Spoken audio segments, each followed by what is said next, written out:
promote is, as a practitioner, we have to go to research, and researchers has to come to practitioners. So this is a kind of my personal own experiences of being a pracademic. I call myself a pracademic, which means that I also practice, I also research, and I try to bring, share both the knowledge from the two domains. So basically my fundamental principle of trying to get this forum is to draw into the knowledge from the both sides, both domains, and try to evolve basically for the practitioners as well as the researchers. So I'd like to welcome Mr. Ananda Khanal. He's Ananda Khanal from the Senior Director of the Nepal Telecom. He's a friend of mine. Thank you. Telecom Authority. Authority, sorry. Okay. So it is indeed good to be back after 1998 in Martin Chautari, when we used to sit on the floor and had that discussion in those days. That was kind of an experience at that time, and we talked about internet user in Nepal. Well, that was a quite hell of a time. Now, let me ask this question. Have you ever seen this picture before? Yes? No? Yes? Okay. What do you think is this? This is? Any guess? Jail. Anything else? University. University? Okay. Law students are very smart. Actually, it's a jail. It's a prison. It's a prison. People think that I'm trying to showcase a storehouse or something like that. It's not. It's a prison that was developed quite some time ago. Now it's a museum. So this prison has a unique characteristics that whoever sits here watching the inmates have a panopticon view. That means somebody sits here can watch everyone, but the inmates actually do not know who he or she is being watching. He or she is watching the inmates. So it's a kind of a controlling behavior. So the concept was developed long time ago, and this is something called panopticon. So panopticon word came actually from the Greek, which is from the panoptos. So panoptos was a mythical human being or a creature which had 100 eyes, supposed to have 100 eyes. That means that creature would see everywhere. So that kind of concept is there in the Greek. And similarly, we have in the Indian subcontinent something called Sanjay Drishti, which is in the Mahabharata, that there was a war, and the Sanjay could actually tell the war sitting at the palace for the Dhritarashtra, the Kurukshetra war. So that indicates the human being have wanted to have that kind of vision since a long time. So, but it has not been tested. So theoretically, philosophically, it existed. But when Jeremy Bentham in 18th century proposed a prison reform, he was a sociologist, he was an architect, so he proposed a prison reform utilizing this concept. So the prison that you saw, the picture actually being architect is Jeremy Bentham. And one of the social scientists in 1975, Michel Foucault talked about having that inmates not as a human being, but as an information. They are the object of information, to emphasize that they are not people. They are talking about the behavioral part. So in 1988, Professor Susanna Zuboff came with a book. She published a book called In the Age of a Smart Machine, where she actually predicted the time has come to have that panopticon vision. Now, she argued before the advent of the internet, except for the United States, for other countries, she argued that ICT is that technology. ICT is that technology that gives that vision for the human being, which they wanted since a long time, since say time immemorial, something like that. The question is, okay, Michel Foucault or Susanna Zuboff or Jeremy Bentham or even Panoptos, that philosophy existed theoretically. It had been studied. They talked about it. So in the prison that I showed you the picture in the prison, somebody sitting there actually controls all the behavior of the inmates. So it's kind of a on-scene mechanism to control the people. So it's kind of a surveillance mechanism, monitoring mechanism. Obviously, this is a double-edged sword phenomenon. So the CCTV, for example, can help us monitor and prevent crime, or even help investigation and criminal activities, or it may be monitored against the human right. Could be. But we need to understand that these kind of technology helps us in the decision making. This is the part that I want to argue in the practitioner's perspective, that ICT is the tool to have that help us in our decision making. Okay. Having said this, have we tried this? That's the point. Okay. Those are in the research. It exists in the research. People are saying this in the academics, but have we ever tried it? Now, we did that when we had a SAC summit. So in the SAC summit, what we had was we bought a couple of CCTV camera and installed in such a way that it not only provided the views but also provided the vision. Okay, the idea came from to understand that the visual technology helps, but just by putting like randomly on the street, it doesn't help. So what we did at the time was we installed all those CCTV cameras in a sequential order in the road where the VVIP would have a movement. For example, from the airport directly to the hotel, and from the Solti hotel directly to the Rashtriya Sabha Griha. So putting cameras like that in a sequential order gives kind of a vision to the people, the officers who are in the command center.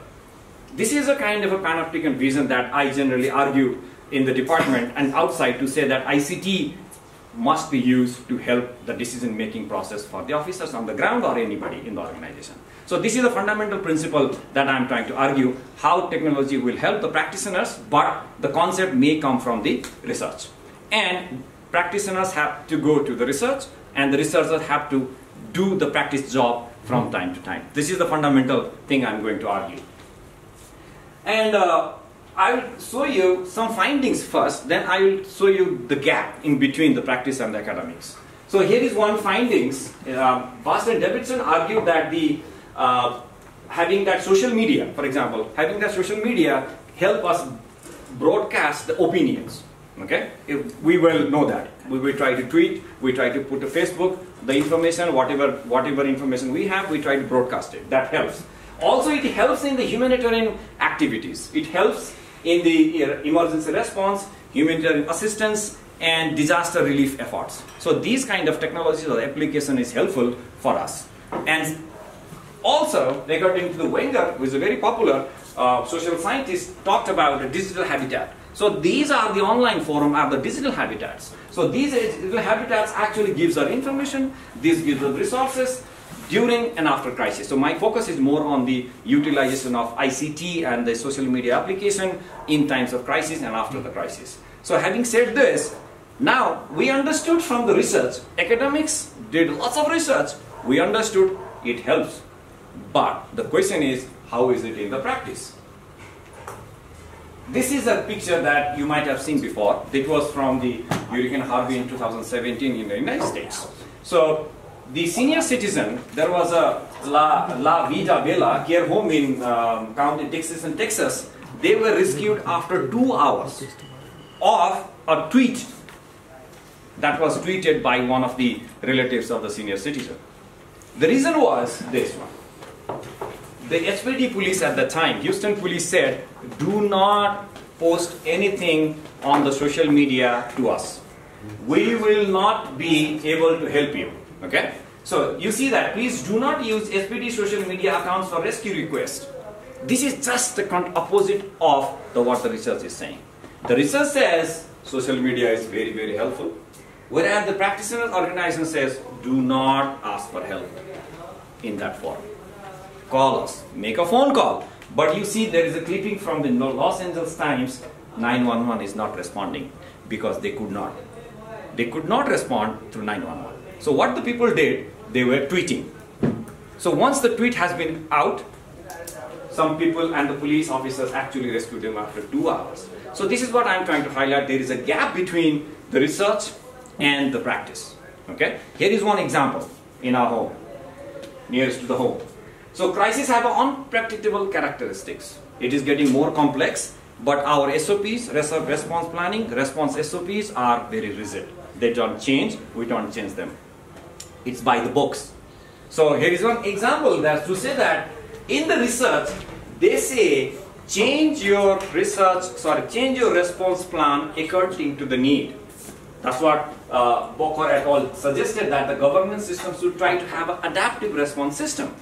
Okay, that was the research. Another one, the nature of the disaster has evolved, but our standard operating procedures are not. They are not aligned with each other. Having said this, crises are highly complex, but standard operating procedure is still very conventional and traditional. With this, what happened? You see, I have a tweet over here. So I at that time has an information that during the Nepal windstorm, Hawawuri chaleko थियो जतिखेर 12 वर्षमा, at that time there was lots of responses. Relief materials went down there in the districts, but they do not have own utensils. They had the food, they could cook it, but they had no utensils, they had no lights, the portable lights. So what happened was, people were talking about they needed these kind of things. They need utensils, stove, torch lights, which was not on the relief material. So you see that the need of the community people at that time was different than what has been provided by the relief organization, which came into the news.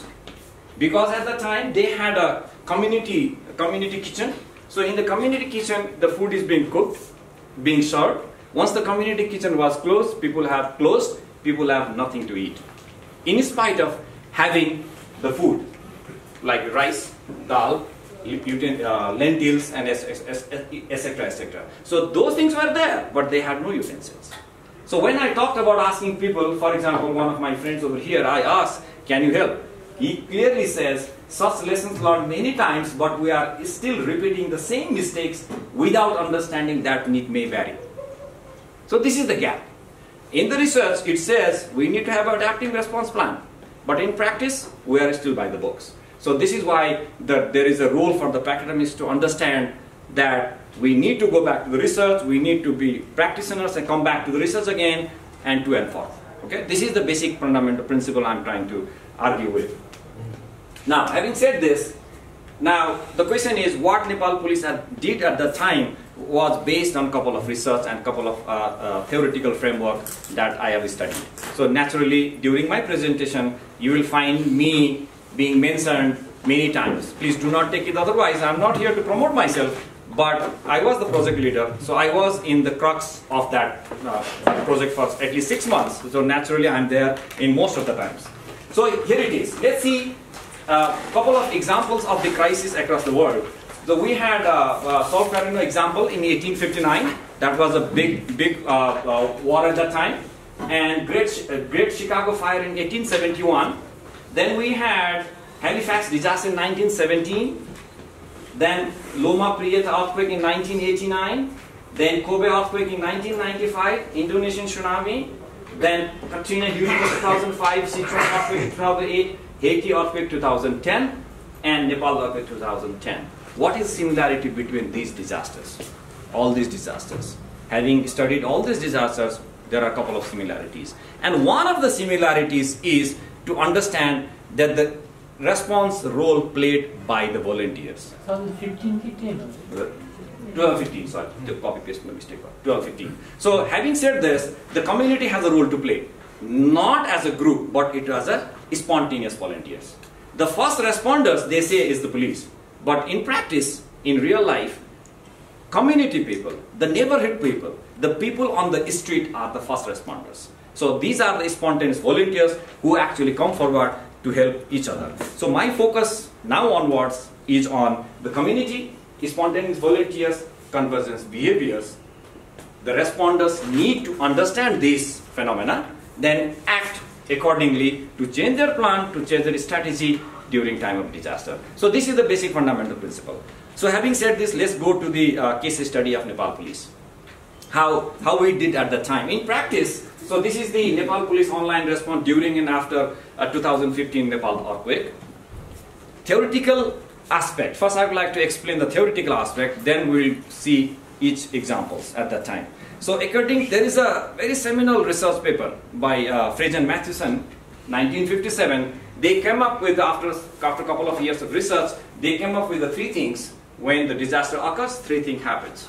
According to them, information convergence, resources convergence and the personal convergence take place when a disaster occurs. So once we understand this, now the picture becomes clear. So there was a time when people used to manage like a crowd control mechanism. Police used to have a crowd control practices, right? So information is getting much more complex these days with the utilization of different ICTs, with the utilization of different social media, different kind of application generating lots of data. Now it's a big data. And the resources mobilization like the relief material or logistics that actually moves towards the disaster side. So my focus is much more on the personal convergence, not on the ground but on cyberspace. So that's the convergence behavior during disasters. According to Fridge and Matheson in 1957, they identified 5 convergence behaviors. People tend to act either of these 5 behaviors at that time, okay, according to research. So the returnees are the people who are the victims or the survivors who have been relocated to some temporary shelters. They have to come back. They wanted to come back, so they are the returnees. The anxious are the people who are the relatives of the survivors. And the helpers are the people like the police or the community people or anybody who is helping the victims or the survivors. Then there is a curious, like bystanders. Oh, what is happening over there? Something like that. And the exploiters are the people, oh, this is the time we might be able to sell the stuff or the things in the higher price. Okay, these things happens. And Kendra and Wostendorf in 2003, based on the 9/11 incident in the United States, came up with the 2 more behaviors. They identified them as the supporters who are cheerleaders, actually, like the Red Cross. The Red Cross doing good job, and couple of people on the street say, "Buck up, cheer up, good job," something like that. That's the supporters. And the mourners are the people who mourn. We just tend to write RIP on Facebook or light the virtual candle, right? Or the memorializers. People go to the ground zero and try to find something they can take home, like a disaster tourism. So these are the 7 behaviors were found according to different researchers. But interestingly, most of the practitioners do not focus on these behaviors. They just have a plan, what they've been trained, and they just make their SOPs. They do not focus on the behavior, how would people behave. Now with the advent of ICT, this thing changed. So there are lots of research on this. Lots of online convergence behavior that you can find. So one of the contributor of this phenomena study is me and my advisor, Dr. Tungbui of University of Hawaii. So we identified a behavior that people did not exhibit before the advent of the ICTs, and that we call is detective. Some other people call it the digital volunteers or digital humanitarians. These are the people who are utilizing the technology to help in the response, to help in the relief, to help in the rebuilding or reconstruction. So they are utilizing different technologies, and these are the group of people my focus is more on. Okay. So having said this, it is very interesting to note these 7 behaviors used to happen in the physical world before the technology, and once the technology came in, these 7 behavior paralleled in the cyberspace, plus 1 more behavior has been added. So now, according to the research, there are 8 behaviors that people exhibit during time of crisis or disaster. Now, once we understood, then the picture becomes much more clearer how we can actually respond. Right? Here is one example that of the Dharara. If you remember the Dharara, when the Dharara fell down, people tried to sell the bricks from the Dharara on the hamrobazar.com. They removed it later on, but they tried to sell it. This is a very interesting to tell you that this is exploiting behavior. They try to sell the artifact, historical artifact, though it is not so old, but still it has a value. Okay. So having understanding those 8 behaviors that gets exhibited physically as well as in the cyber world, now we need to understand how they interact, how these behavior interact. Then only the response become much more stronger. That's my kind of understanding after my PhD or during my PhD. So here we go. So we have a convergence, a cyber world, and there is a convergence of the physical world, and there is interaction. For example, if earthquake goes in Nepal, people across the world, including Nepalese, gets anxious worldwide. That's the impact like that onto that. Then there is a responder on the ground. Then we also have a responder online. So it's a kind of parallel behavior going there. So people try to explore here. So some people with the ICT become detectives. Some people with the ICT become the humanitarians. Then there is an online forum, social media brigade. Then there are the authorities like the Nepal Emergency Operations Center or the Nepal Police. So there is an interaction between these behaviors. Then once having understanding this behavior, then we can make a plan how we proceed further. Based on this theoretical framework, at that time, since the day one, during the earthquake, we had a couple of projects. So one of the projects that we utilized was the Facebook. At that time, the internet was down, so we tried to revive the Facebook. We did that around, I think, around 4:59 p.m. on the same day, during the first earthquake. Then we had this message, request for information on quake damages. So this is just a contradictory to the Houston Police Department. Send us the information, we are ready to help, right? This actually came from the theoretical prospect, the research. Then on the next day, we started a Twitter account. I created a Twitter account and we started. And the first tweet was, Nepal Police Headquarters is on Twitter for information exchange. So this is it. Then immediately we realized that phone should not be used during time of crisis. Let's have a SMS mechanism. So we had SMS. From there, people used to send lots of information like this. Help us. Give us information. This is the information that people are stranded in this street. So this is how 3 technologies or applications we use at the time to get in touch with the spontaneous volunteers, with the victims, with the people directly, which came from the theoretical perspective anyway. So having said this, so what? Does it make difference? Yes, it does. It does. So here is one example. Social media can save lives. It helps. It helps. So we were able to save relief workers in Dolaka district when they had gone to for the relief distribution, but they got stuck up in the landslide and they couldn't come out from there, and they had no phone. They couldn't make a phone call, but luckily their data plan was running. So they sent a message to us in the Facebook Messenger because we were on the Facebook. So if we were not present on the Facebook, most likely they would not be able to send out any kind of message. And on the same thing, Twitter became life-saving tweet at that time. So there was a victim in Sindupalcho where Tipini Gabisa, she was hit again in the second earthquake. So people were making kind of hullabaloo in Twitterati world that she's been hit, she needs rescue, blah blah blah. And we were watching that, and we immediately talked to the higher command. Army knew it, authorities knew it. The helicopter went from here to pick her up, and she was brought in the army hospital for the treatment. So these are the classic 2 examples to insist on to say that yes, social media does help in crisis in context of Nepal also. Then another approach was, as I said, adapt the responses to the public needs. Here is one example. At that time, we were having going to the different social media sites and trying to understand what people are saying. And at the time we saw somebody was grumbling, complaining. Jasto bachale chiura khन्छ, dalmot khन्छ, which that literally means is can a child or a toddler can they eat beaten rice? Can they eat hard fried lentils, something like that? Then I was wondering what they are trying to say. Then I dig a little bit up and found out that yes, people helped a lot. They come with lots of relief materials, especially the foods like the noodles or whatever, YYs and whatever they could give. But interestingly part was, it was very exclusive. It was not inclusive. So the point is, it must be inclusive in the relief material. For example, once we understood this, that the relief material doesn't have, I mean in the list, there is no milk for the babies. There is no Cerelac for the toddlers. There is no sanitary pad for the women or the lactating mother. Their needs, like the mosquito nets, we understood. Then why should we try to add some more things in the list?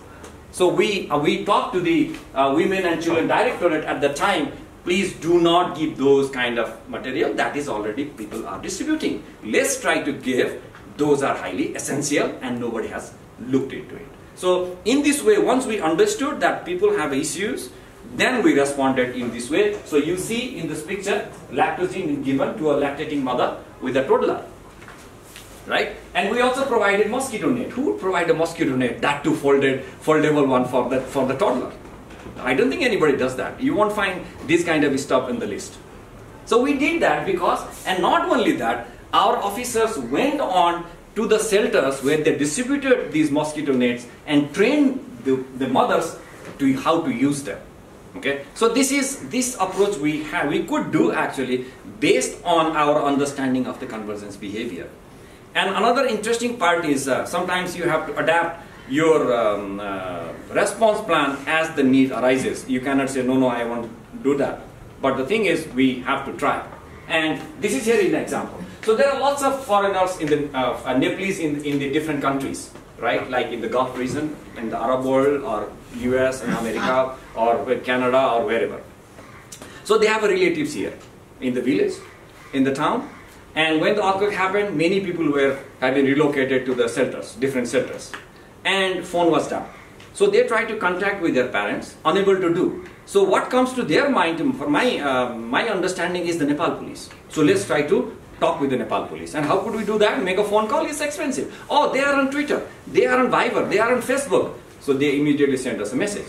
So we look at the message and say, oh, they want to talk to their parents. How do we do that? Should we do that?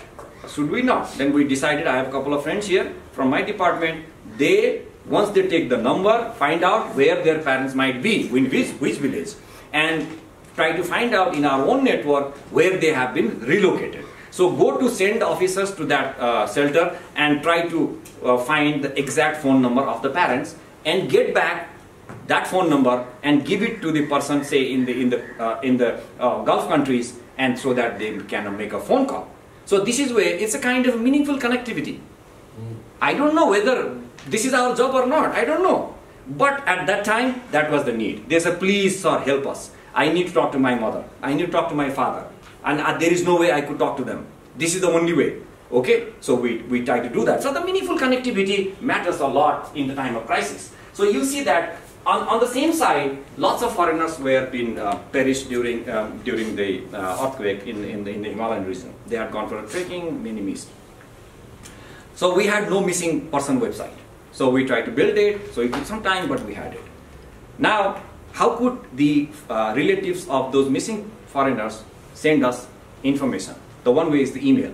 The easiest way was the Viber. So they would send the pictures of the person with the identification, maybe clothes or something like that, some kind of marks on it. So they could see the picture, and my officers, they would look into the dead bodies in the database and try to match, maybe is them, right? So this kind of way we could actually go into database and compare it and give the information back to the relatives of the victims. So this is a kind of meaningful connectivity that doesn't exist in the SOPs of the any response plan. Then, of course, Nepalese understand that Nepal police is one of the agencies that have lots of data, because we have a unit across Nepal and we can collect the data. Obviously, based on our data, the ministry decides how to compensate, which to compensate, whom to compensate, right? So they were asking data. Okay, fine, we can help with the data. And again, we at the time we also talked to the Nepal Emergency Operations Center to provide the data. They had a DRR portal, so lots of data were available. But that is not sufficient. Then slowly we had a demand. Can you make us some illustration for us? That kind of demand came in because people wanted to know more impact of the disaster, and wanted to having that information. We said, should we do it? I can give data, we can give data, obvious, but should we sit down at the time and make some illustration and give it to them? We started to wonder, but I said, let's go ahead. And we tried to do with some infographics tools. And at that time, how do we get an infographics tool? I had no credit card, my all credit card were dead, expired. Then I said, let's try, some of my staff said, let's try a trial version of the infographics. Then we downloaded those trial version and we make lots of infographics like these as you see over here. The advantage of doing unconventional way at the time was the brand image of the police went up. How?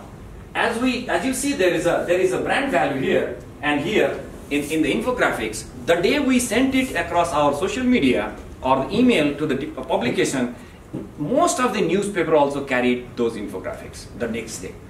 And most of the Twitter users, most of the Facebook users viral those kind of information. Then the people understood the picture was much more clear. The question is it my job? It is our job? Maybe not. But at that time, that was the demand and we responded. In a similar manner, electricity at that time was a big issue. The load shedding was a big issue. People were grumbling about the load shedding.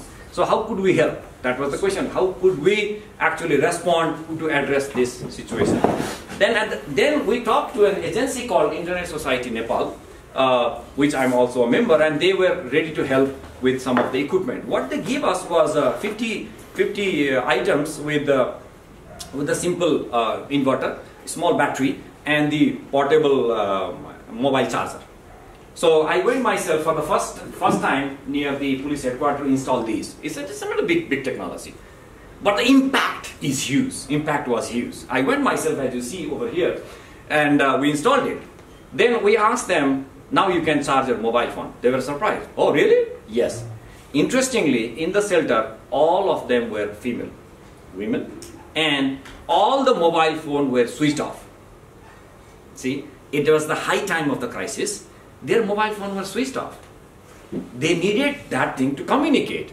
Somebody sick, they can communicate to somebody, but somebody cannot talk to them because their mobile switched off. They were preserving the power, battery power, right? Once they know, they charged it. So what we did at that time was, from my directorate, in the morning at 9 o'clock, officers with these devices go to the different shelters and sit down there through the day, putting like this. This is from the Bhaktapur, and you can see a 65-year-old woman sitting down here charging a mobile phone.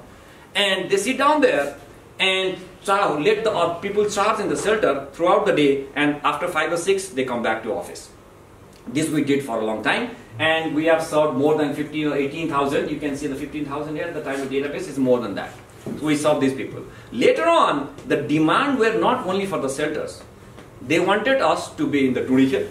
They wanted us to be in the Ratna Park. They wanted us to be in the Jamal and Bhadrakali and so forth. So it was kind of people actually had that privilege. The question is, are we supposed to do that? I don't know, but we did. That's my point. That's the meaningful, having that meaningful connectivity or meaningful communication and adapting to the need is essential. But life is not so easy. It's not so easy doing this. Lots of hiccups, lots of fake news, lots of rumors, lots of disambiguous information, and disruptive discussion with someone who's sitting there and chatting with the community people on the Twitter. Couple of examples. Suddenly a news came. Volcanic eruption happened in Chautari district.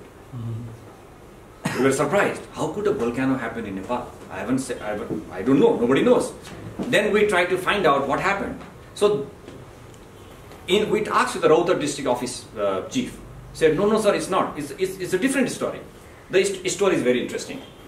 In the village, people are pissed off with the rats, because the rats actually take all of most of them, their corpse, right? Like what do they call it? Dhan. Dhan makai, right? They take it underground, and they have a tunnel. The rats have a tunnel under the ground. So the people were fed up with that, so they tried to put fire on the ground, and they put smoke inside the tunnel. And the smoke actually spread out in the tunnel, and it came out from the ground, and they got scared. Wow, what's happening here? So what they try to do is they try to douse that smoke with water. What happened? Water and the gushing smoke mixed up, and it started to look like something is coming up, like that happens in the springs, right? And some smart reporter, I don't know who, went down there. Oh, volcano is happening, right? They sent that information, and it was the Rashtriya Samachar Samiti news, national news agency, made that news, distributed, and that news came into one of the online newspaper whose friend is at that time was the editor-in-chief, Pratik Pradhan. And I called him. Is this news real? I don't know. And what thing they did was they put one of the images from the Indonesian volcano. Now, just imagine the impact of that news on the people who just happened to read. Then we immediately asked him, please, can you remove it? They removed it. But the problem was, it has already been viral. So we had to clarify the information totally misunderstood. Then the second one, people were talking about earthquake is coming. They even had the mics on the street. Earthquake coming. We understood this might be a smart move. Some of the thieves, people will fear. They will leave their house. They can go in, because even in our life today, lots of people even Kathmandu has a property kept inside the house. Many people know this. So we feared that this could be the strategy of these people. Then we warned them not to leave the house, stay beside the property. Okay. Then the third one is the astrological prediction. If you remember, I don't want to explain this. What could we do? We asked him, please don't do. We asked these people, don't do that. That was a big issue. Okay. In the name of making their name itself as a top astrologers, whatever, they try to put certain things, and that became viral. People are asking lots of questions. We said, no, don't do that. This is not the appropriate time. Then another one, I call it disruptive discussion, was some people at the time who were on the Facebook and Twitter, the other users were trying to hijack the conversation that is happening between the operator and the community people, trying to bring the topics that is not related to earthquake. Here is one example. They try to bring the Electronic Transaction Act to the operators who were responding to the needs of the community people, citizens, right? I don't think that's the appropriate time to discuss about it. So what we said was, reminded that the handle is for helping people, and the ETA discussion should take place elsewhere. Even there was a scientific discussion they wanted to do on the astrology. I said, okay, fine. We said, okay, fine. Astrology may be a science, but this is not the time to discuss on the forum. It can happen elsewhere. And as you see that, here you go. You may give helpful information here for earthquake, victim, families, relief workers, etc. Analysis deserves discussion elsewhere. Then we also said, please note, we are here to support the earthquake victims. We suggest you to contact earthquake expert for any clarification. Thank you. This was the kind of approach we had. And this was the kind of behavior that some of the people in this Twitter RT world exhibited and tried to disrupt with these kind of info, which actually quite challenging. The point is how to handle that kind of information. Should we ignore it? Should we try to be tough on it? How do we do that? The one way we learned at that time was we have to make the ground rule first. That was the lesson learned for us. We made a mistake, kind of saying that we should have the rules before we launch the applications, launch the site. We had no rules. Okay, we just said let's start it. But we understood we need to have some rules, some norms on the forum. And what were the rules? Once we said, let's make the rules, then we thought, why should we propose a rule? Why should we propose a rule? Let the people decide. So we asked them, you know that we are having some disruptions in our forum, so let's decide what should be the rule. Please let us know what you want us to do. Then they suggested. Based on their suggested, we defined some rules. यहाँहरुको सुझावमा Twitter प्रयोगकर्ताले दिएको सूचना लिने, take the information that people are giving, tweet feedमा अन्तरक्रिया नगर्ने, don't have lots of interactions. Then अन्तरक्रिया गर्नु पर्यो भने go to DM. If anybody wants to talk to us, go to DM. That's what they suggested, and we did that. यहाँहरुको सुझाव ignore गर्ने सकेसम्म, then ignore, response as necessary. If norms are violated, enforce, mute and block. That's the Twitter facility. Okay, that was a suggestion by the community people. Then take legal action if necessary. So all these rules were not formulated by us. All these rules were formulated by the Twitter users and suggested to us, and we said, okay, these are the rules. Then the second one is the take action and inform. If there is any violation of any kind, take action and inform the community people or the Twitterati people or the Facebook people, yes, this we have done. So this is another example. And the last one, remind the norms repeatedly. This is what we have learned. In the platform, people most of the times get disruptions. Disinhibition effect. John Suller called it disinhibition effect. People in the online forum tend to think that they are anonymous. Nobody knows them. They can do anything they want because nobody can get hold of them. It is not punishable. That's what they presume, but it's not. So it's a disseminated effect they do. So having understand this, we understood that we need to remind those norms repeatedly to the people in the Twitter world. That's what we did. Those are the messages that please follow the rules that you also created, right? And having said this, now let's talk about effectiveness. Well, I have a long story. I don't want to go. I don't want to reinvent so many wheels and again presenting the same examples. So these are the people who actually work at that time. So well, the picture is not complete. You can find me here, and my other team members of the social media is here, and these are my radio operators. Some of them are here with me, and these are the team actually interacted and collaborated with the cyber world, getting that information from social media and have the discussion over there. And the radio operator could send that information to the officer in command, in the command center, either in the field directly, and have that information back, and we decide and again distribute it by the social media. So the interaction between the physical world and cyber world is happening, and they are at the boundary spanner. They are the boundary spanner. So they are actually played the role to, including me obviously, play the role to have that connectivity between these two worlds. Now, okay, this one sounds very interesting. Let's see what the opinion maker said, not us, because we did our job. People said, nice word, good job. But let's exactly what the opinion maker said. And what is the outcome of that opinion maker's tweets that they said at that time? Number one, it is right to information being respected. So it says, I asked for help with the Nepal Police Headquarters. I had no expectation for a reply. Look at that time. They don't expect us to reply. सहायता मागे, reply को आशा थिएन, तर reply आयो. Reply came. Oh, what a surprise. Proud that the right to information has been respected.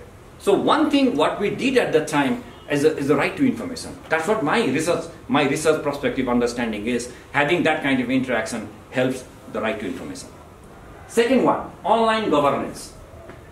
This Nepal Police Headquarters handle should be on even after the earthquake, which we respected, we are using it. This is giving an impression of presence of the government. Kata sarkar छ कि भन्ने अनुभूति गर्नु पर्यो. Look at that. This is the message over there. Okay? So this is what happened. Then the third one is the bridging the gap. Bridging the gap between the police and the people. Research exactly said this.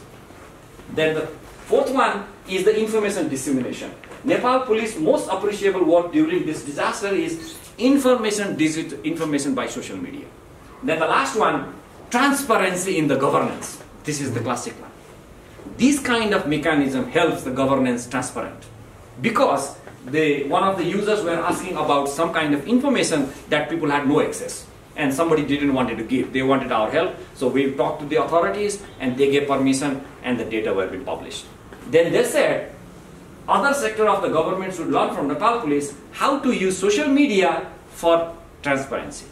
So you see that just having social media does not only help during disaster or after disaster. It also helps in the governance as a whole. So there is a big implication of utilizing that social media at that time. And some of the newspaper clippings, in some of them I am there, so I told you, obviously. So these are some of the clippings that clearly says, netizens help Nepal Police in aid. Nepal Police doesn't help. The netizens that help. How does it help? They came to social media and helped our work, and we are thankful for them. Then government bodies joined Twitter to reach. At that time, we came, army came, other agency came in to join the social media. It was a kind of a flood coming there, lots of agencies. Our approach was a little bit different, but at least there was huge presence. So Twitter is help in the disaster response. Then there is they wanted to know how this guy is doing. Then the Naya Patrika came and introduced something, and also Thapathali said, Rajib, how did you do that? I said, I learned from Haiti earthquake, because that's my dissertation, and try to implement what I've learned there and try to implement here.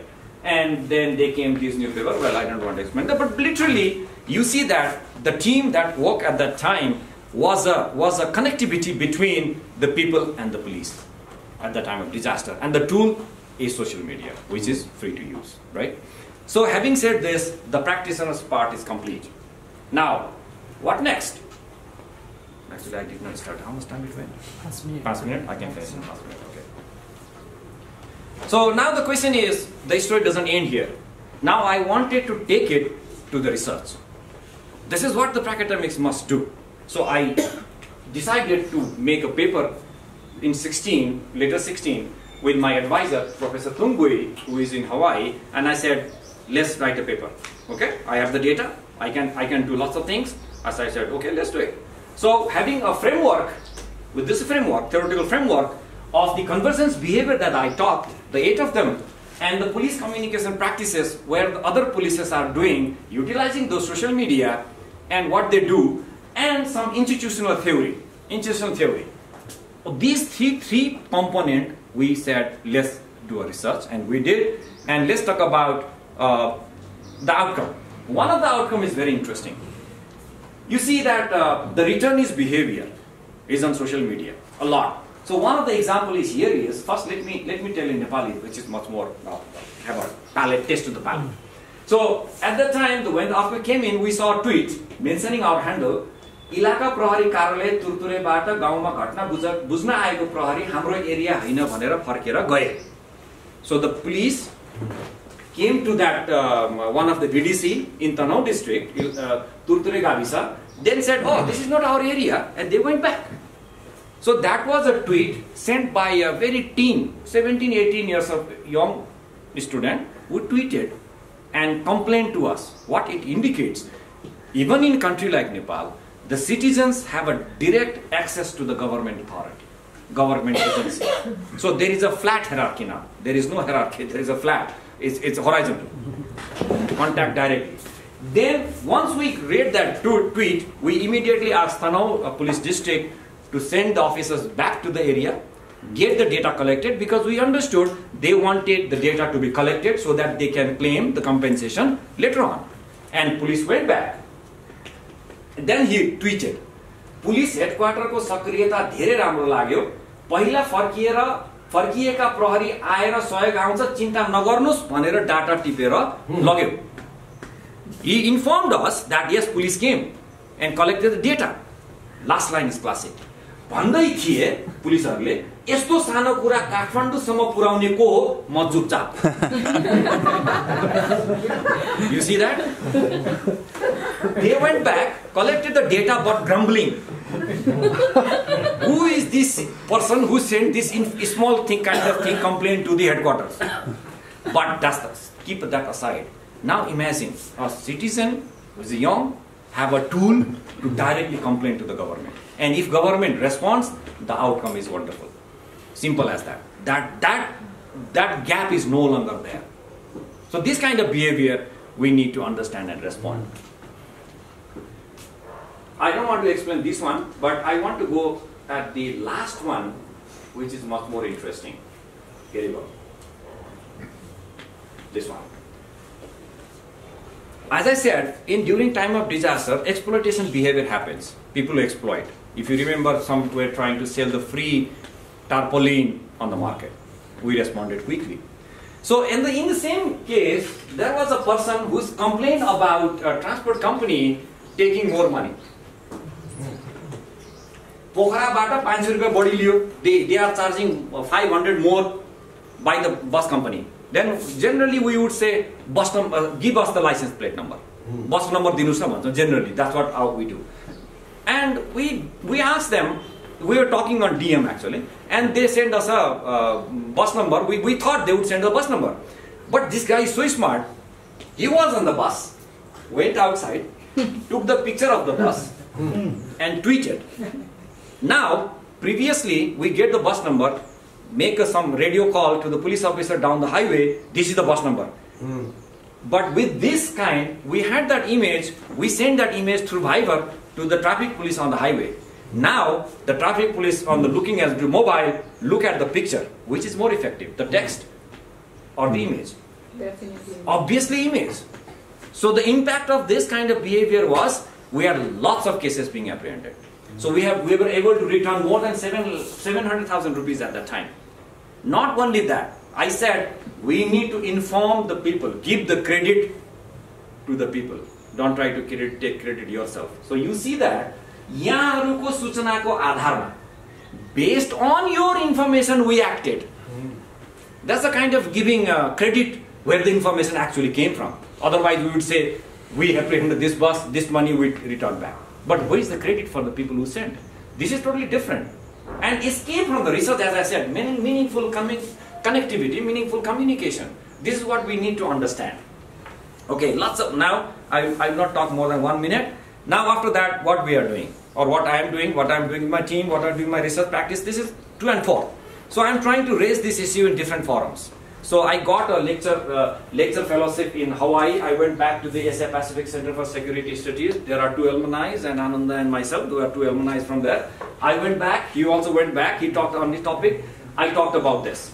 And I talked about trying to raise this issue. Then I also got a fellowship from University of Agder in Norway, as well as University in Australia. Then I talked about this, what we did at that time in Nepal. And in Nepal, and in some other countries also, I'm raising this issue. We need to adapt, look at the convergence behavior accordingly. These are some of the forums I talk about this kind of, I call it seizing the tweets. Carpe diem. They call it carpe diem. Now I would say seize the tweets rather than seize the day. So this is the theory of principle that I'm trying to take. And with this, what is the impact of the research? I talked about the practice and research. What is the impact of the research that we did was this one. This paper has already been cited 23 times by the different researchers, by the different practitioners across the world, and been downloaded more than 1800 times from the site, one of the site where it's being uploaded in the University of Hawaii. So basically, fundamental principle is to understand in this kind of gathering is by the responders. Of course, they had to use these tools. Community people, we are all spontaneous volunteers. If something goes wrong at that choke, we all rush to help people, right? That's what we do. So we need to understand that these are the tools we can use to help each other. So conclusions, of course, there must be a convergence of the practitioners and the researchers. Collaboration must happen between practitioners and researchers. The problem is practitioners go on their own path, researchers go on their own cocoon. They don't talk to each other. This is the fundamental difference. Gap. There is a gap. So social media is helpful in disaster, including saving lives. We need to have a more inclusive and adaptive disaster response. There must be a meaningful communication and meaningful connectivity. And on the last part, disaster management must focus on the convergence behavior, not only on the SOPs, not only on the trained principles that have been taught in the training centers. And the spontaneous volunteer and disaster humanitarians, at the end, this is for the telecom members. Please make your telecommunication resilient so that people can use applications like social media, so that they can help. Thank you.